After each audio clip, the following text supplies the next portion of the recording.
Hello artists and welcome. Today we will continue working in the sculpture studio. Artists sometimes make art either to keep or we make art that is temporary. For this lesson, we are making art to keep. We've done some building with cardboard already. Today we will create sculptures with paper. A sculpture is an artwork that is viewable from all sides.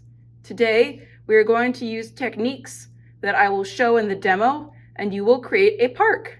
This could be an amusement park with roller coasters, a skate park with ramps and tunnels, or any other kind of park that you can think of.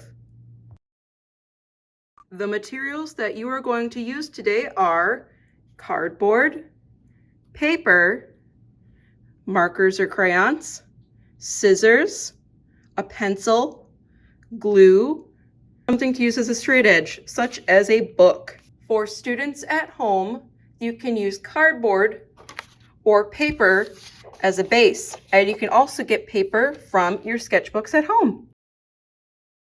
The first step is your base. You can use cardboard as your base, or you can use a sheet of paper from your notebook. For this demo, I'm going to be using the cardboard. You can use any cardboard laying around, such as a cereal box or any other large box. Use one large side of your box and cut out the rest so that you have this nice rectangle right here. Next, you are going to make strips. One way to make strips is to use a straight edge. A straight edge is a way to help keep your strips straight. A straight edge is using any object that is straight. Some examples are a book, a magazine, or a straight piece of cardboard.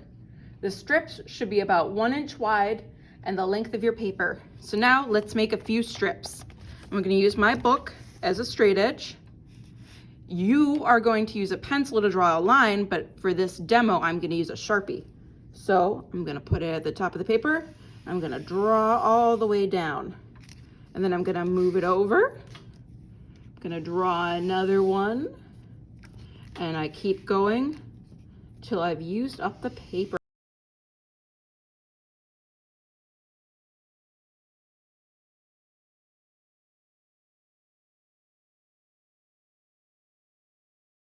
Now, let's go over a few different types of paper sculpture techniques.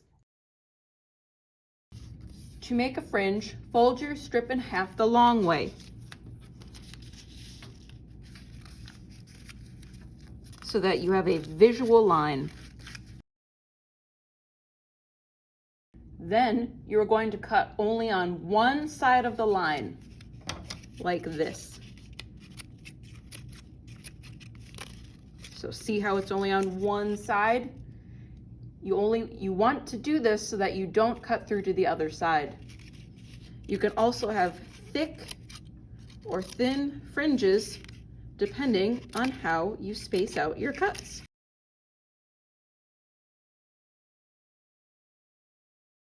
The second technique is a curl.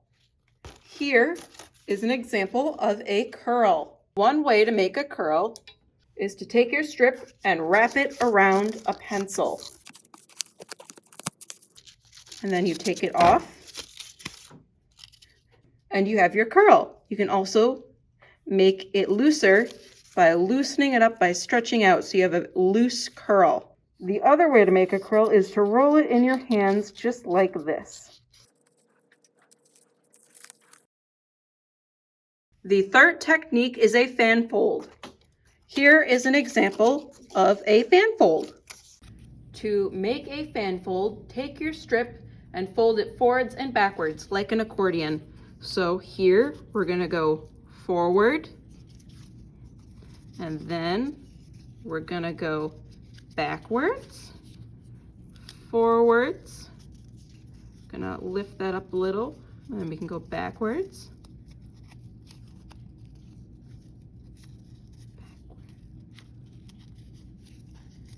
Try to fold it the same size, like a pattern. If it helps, you can even say it all out loud. Lastly, let's make a tab. Here it is an example of a tab. This little part right here at the end, or these little squares down here or here. Tabs are great ways to keep your strips stable. They can also be combined with other techniques like I did in this example. So to make a tab, you're going to take your strip and fold the ends inward or outward. Then you can apply your glue. If you want to add details to your park strips, you can use the colors that you have and draw on the strips, such as polka dots, and then you can use whatever paper technique to make your sculpture.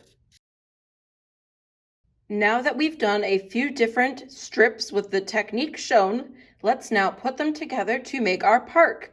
Think about how you want to arrange your park. You can have pieces overlap, or you can even have some connect. I'm going to use my imagination to think about which paper techniques could be a slide, a roller coaster, a ramp, or staircases and more. When you've arranged your pieces, then it's time to glue it down. You can either use a glue stick or a glue bottle. Just as a reminder, if you use a glue bottle instead of a glue stick, open it up, and I want you only to really use a dot of glue, about that size. And then I want you to press and hold it where you want it. And I want you to hold it there for about 20 seconds. Ta-da! And here is my park. I decided to make an amusement park full of roller coasters. You can see that I used all of the techniques and even combined some. Try out different ideas. Maybe you can think of one that I didn't do.